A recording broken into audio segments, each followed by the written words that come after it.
जय हिंद प्यारे साथियों, मैं विनय यादव आप लोगों का एक बार पुनः स्वागत करता हूं आपके अपने YouTube चैनल विनय यूपीपी पे। तो दोस्तों आज हम लोग बात करने वाले हैं उत्तर प्रदेश पुलिस में कांस्टेबल, यूपीएसआई यानी कि दरोगा और जेल वार्डन की वैकेंसी, जिनकी भर्ती बोर्ड के द्वारा कंप्लीट तैयारी कर ली जा चुकी है, लेकिन अभी तक आवेदन क्यों नहीं आ रहे। तो चलिए दोस्तों इसी टॉपिक पे आज हम लोग डिटेल में चर्चा करेंगे। तो अगर आपको हमारे द्वारा दी गई जानकारी पसंद है तो कृपया हमारे चैनल को सब्सक्राइब करिएगा और वीडियो को अपने दोस्तों तक जरूर शेयर करिएगा। तो दोस्तों चलिए सबसे पहले हम लोग शुरू कर लेते हैं कांस्टेबल से। तो दोस्तों सबसे पहले मैं बताता हूँ, देखिए यहाँ पे आपको एक स्क्रीनशॉट दिख रहा है न्यूज़पेपर का। तो इसमें क्या लिखा कि इसी माह यानी कि अक्टूबर महीने में ही आएगी आपकी भर्ती। आप लोग देख रहे होंगे स्क्रीनशॉट।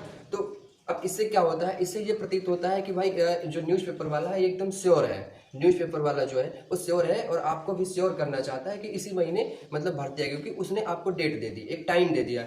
तो अब बच्चों आप सभी के मन में एकदम खुशी की लहर आ गई होगी, चलिए अरे भर्ती आ गई। लेकिन फिर कुछ दिन बाद एक दूसरा न्यूज़पेपर आता है और उसमें खबर आती है कि अब जो आवेदन है वो दिसंबर तक होंगे। तो इससे अब आप सबका मनोबल जो है वो गिरता है, हतोत्साहित आप लोग हो जाते हैं। और सिर्फ आप नहीं, हम लोग भी हतोत्साहित हो जाते हैं, क्योंकि हम लोग आपको गाइड करते हैं, आपको मेंटरशिप देते हैं। देन हमको भी प्रॉब्लम होती है कि यार मतलब ऐसा क्यों हो रहा है, ये क्यों चल रहा है दोस्तों। तो चलिए अब मैं बताता हूँ कि आखिर इसकी वजह क्या है। तो देखिए ये न्यूज़पेपर वाले हैं, जो भी चीज़ें इधर उधर से पा जाते हैं या किसी मतलब कर्मचारी अधिकारी के द्वारा कोई चीज़ बोल दी गई तो उसको ये अपना पीआर बढ़ाने के लिए, अपना जो है व्यूअरशिप बढ़ाने के लिए सीधा एकदम छाप देते हैं। इनका तो हो गया काम, ठीक है, क्योंकि उनको चाहिए उससे पैसा न्यूज़पेपर से, तो उनका तो इतना ही काम है। लेकिन अब चलिए बात करते हैं कि भर्ती का आखिर प्रोसीजर है क्या और चल क्या रहा। तो देखिए सबसे पहले हम बात टेंडर से ही कर लेते हैं। किससे?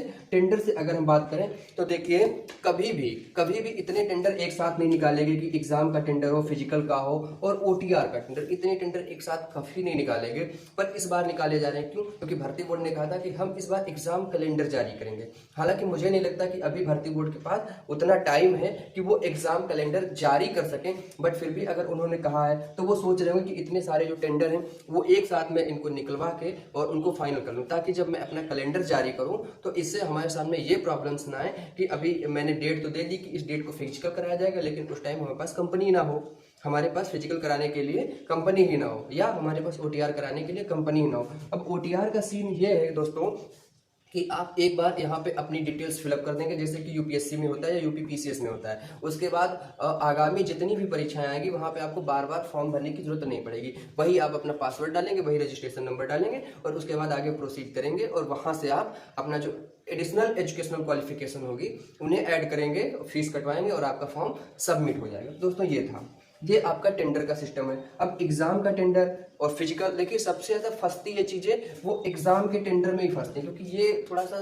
क्रिटिकल होता है, क्योंकि एग्जाम करवाना फिर पेपर लीक हो जाए गलती से कहीं, तो ये सारी प्रॉब्लम्स आती हैं। और जब ये क्लियर हो गया तो उसके बाद ये दोनों फटाफट क्लियर हो चुके हैं, अब कोई दिक्कत नहीं। तो मैं ये कह सकता हूँ कि जो भर्ती बोर्ड की तैयारी है वो कंप्लीट हो चुकी है। अब अगर हम बात करें कांस्टेबल, यूपीएसआई और जेल वार्डन, तो दोस्तों भर्ती बोर्ड ने ये क्लियर कर दिया है कि जो जेल वार्डन की आपकी भर्ती जो पहले से अंडर प्रोसेस है, प्रचलित है, उसका तो एग्जाम करवाएंगे ही करवाएंगे। लेकिन कब करवाएंगे दोस्तों? अगर मैं आज की बात करूं तो ये जनवरी फरवरी से पहले ये वाला एग्जाम नहीं करवा सकते, क्योंकि अभी तक इसकी कोई चर्चा ही नहीं एग्जाम की, और इसकी तैयारियां करनी पड़ेंगी। विदाउट कोई तैयारी के कुछ होगा नहीं। और अभी ये आज 31 अक्टूबर मतलब इस अक्टूबर का लास्ट डेट है। इसके बाद फिर नवंबर दिसंबर 2 महीने बचेंगे। देन 2 महीने के बाद ही यानी कि जेल वार्डन की जो आपकी फॉर्म है, सॉरी एग्जाम है, वो कम से कम 2 महीने बाद यानी कि जनवरी से फरवरी के आसपास ही हो सकती है।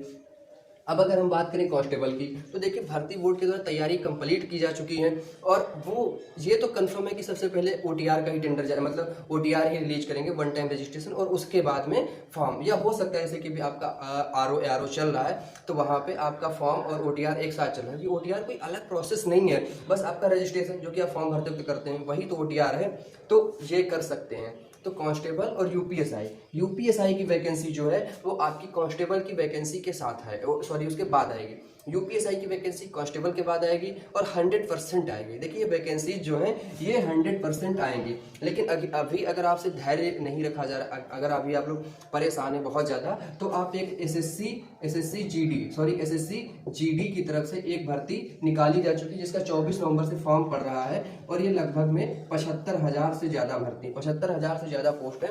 तो आप लोग एक बार इधर देख सकते हैं, इसको प्रेफर कर सकते हैं। लेकिन जो कांस्टेबल है, अब अगर मैं अभी की बात करूं तो आज 31 अक्टूबर मतलब अक्टूबर खत्म, देन अगर भर्ती बोर्ड के द्वारा कितनी भी तेजी क्यों ना की जाए, देन 15 नवंबर से पहले तो ये नहीं कर सकते हैं। और अगर 15 नवंबर को आपका कांस्टेबल का फॉर्म आ जाता है तो 15 दिसंबर या 20 दिसंबर तक ये फॉर्म भरा जाएगा। आफ्टर दैट आपका यूपीएसआई आएगा, और यूपीएसआई अगर आपका जनवरी फरवरी तक आपका फॉर्म आता है, देन आप परीक्षा जो है कम से कम मई जून में ही देंगे, अप्रैल मई जून में देंगे, जो लोकसभा का आम चुनाव है खत्म होने के बाद, क्योंकि अभी आम चुनाव होने लगेंगे मार्च के बाद से, तो वहां पर परीक्षा करवाना शायद संभव ना हो पाए। देन आप मार्च के बाद में ही एग्जाम देंगे यूपीएसआई का। यूपी कांस्टेबल जो है, ये अगर भर्ती अभी नवंबर तक आ जाती, 15 नवंबर तक, देन आप इसका एग्जाम फरवरी मार्च में देख सकते हैं। इसकी संभावनाएं प्रबल है। तो दोस्तों आज की वीडियो हमारा इतना ही, फिर किसी दूसरी वीडियो में मिलेंगे किसी दूसरे टॉपिक के साथ। जय हिंद दोस्तों, नमस्कार।